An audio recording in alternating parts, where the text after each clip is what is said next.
Admirez l'élégance et la délicatesse intemporelle de ces flacons en verre. Ils évoquent le raffinement, le luxe, la féminité et la beauté. Mais qu'est-ce que le verre ? Le verre existe à l'état naturel sous la forme de l'obsidienne, une roche volcanique noire extrêmement dure qui a été utilisée depuis près de 100 000 ans par de nombreuses sociétés de l'âge de pierre à travers le monde pour la production d'outils coupants ou d'armes telles que les pointes de flèches.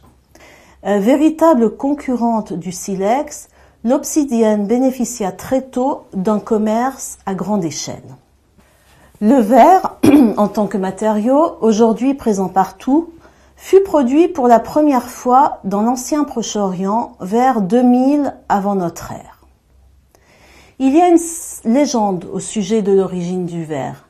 Elle est rapportée par Pline l'Ancien dans son livre Naturalis Historica en 77 avant notre ère, et il raconte que le verre a été découvert par des marchands phéniciens qui venaient d'accoster sur les rives du fleuve Bélus, qui se trouve non loin de la ville de Saint-Jean d'Acre actuelle. Ces marchands avaient un petit creux et ont voulu faire chauffer leur marmite. Pour la poser sur le feu, ils ont pris par hasard des morceaux de natron, une sorte de roche locale, et sous l'effet de la chaleur, le natron mélangé au sable s'est transformé en une matière liquide et translucide inconnue, qui a ensuite refroidi et durci en verre brillant. Le verre était né. L'origine du verre est donc entourée de magie et de mystère. Quoi qu'il en soit, les premiers récipients en verre, petits et coûteux, contenaient des parfums et des onguents et ont été produits en Mésopotamie et en Égypte vers 2000 avant notre ère. Ces premiers objets ont été fabriqués à partir de verre brut, fondu, enroulé autour d'un noyau de matière organique. Le verre était très épais et opaque. En Israël, l'un des premiers objets en verre découverts est cette grenade qui a été réalisée selon la même technique du moulage sur noyau. Elle date du XIVe, XIIIe siècle avant notre ère et est exposée au musée d'Israël. Elle mesure près de 8 cm de haut. Une autre technique utilisée est la technique du verre mosaïque fondu sur moule. Les objets ainsi obtenus sont impressionnants et magnifiques. Peu à peu, les techniques vont se perfectionner et le verre devient de plus en plus translucide jusqu'à la révolution des secrets du soufflage du verre sur les rives orientales de la Méditerranée au milieu du 1er siècle avant notre ère. Le soufflage permet la réalisation de vases de formes, de tailles, de couleurs, d'une très grande diversité. Voici des assemblages découverts lors de fouilles archéologiques. Les verreries peuvent être sans décor ou bien avec des décors plus ou moins élaborés. Attardons-nous quelques instants sur ce verre de Hénione. Les objets en verre, quoique coûteux et pouvant être considérés comme des œuvres d'art, sont très rarement signés. Hénione est l'un des grands maîtres verriers de l'Antiquité romaine qui vécut au 1er siècle de notre ère. Un groupe d'artistes verriers, Aristéas, Nékias, Mégas, Jason et Hénione, qui utilisaient la technique du soufflage, avaient l'habitude de signer leurs œuvres en grandes lettres bien visibles. La signature d'Hénione est, je cite, « Hénione l'a fait », écrit en caractères grecs. Il était sans doute le plus doué et le plus productif du groupe. On pense que le maître vient de la ville phénicienne de Sidon, célèbre pour son verre, et la période de son activité a atteint son apogée vers le milieu du 1er siècle de notre ère.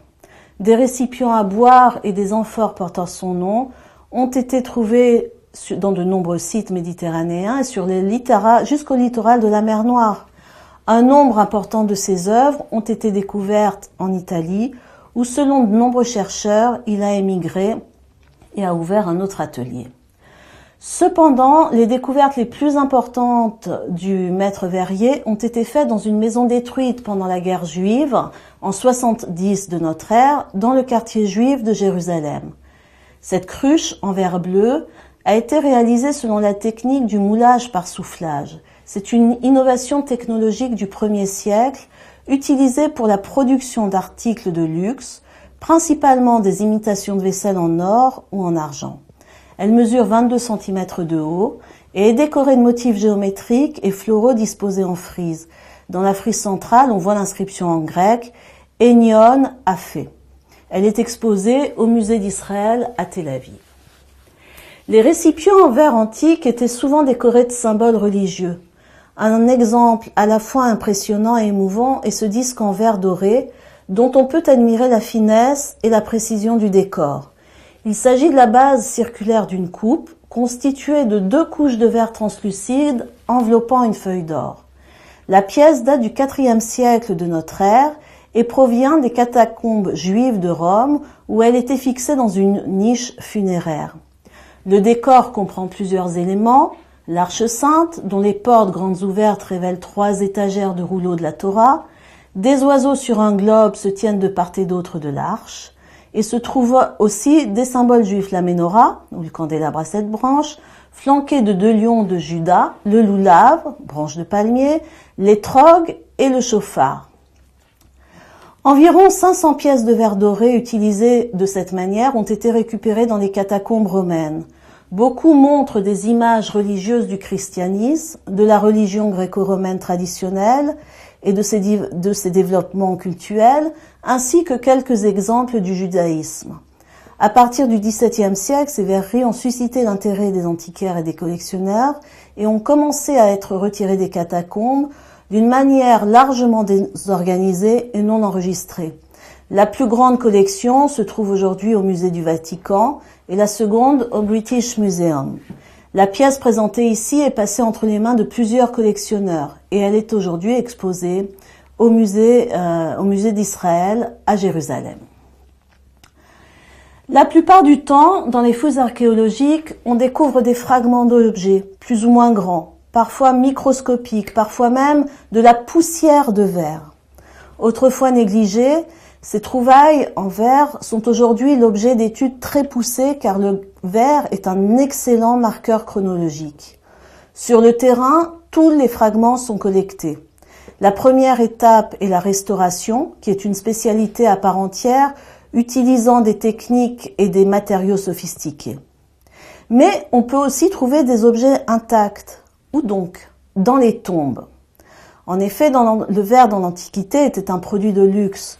Au même titre que les bijoux, les armes ou d'autres objets précieux, les personnes de haut niveau social se faisaient enterrer avec des effets personnels.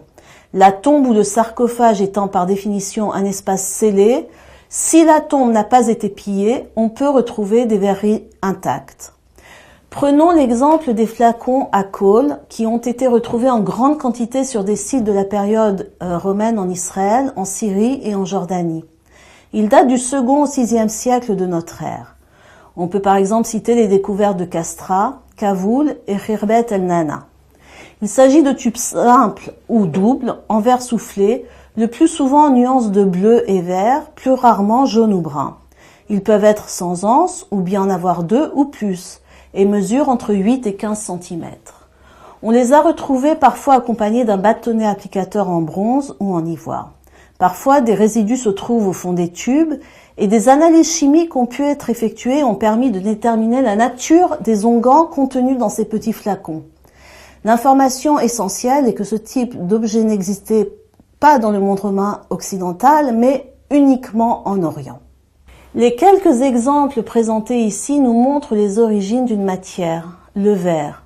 Omniprésent dans le monde actuel, le verre nous entoure continuellement, nous offrant une transparence essentielle sur notre environnement, se révélant paradoxalement en connaissance de cause comme synonyme de modernité.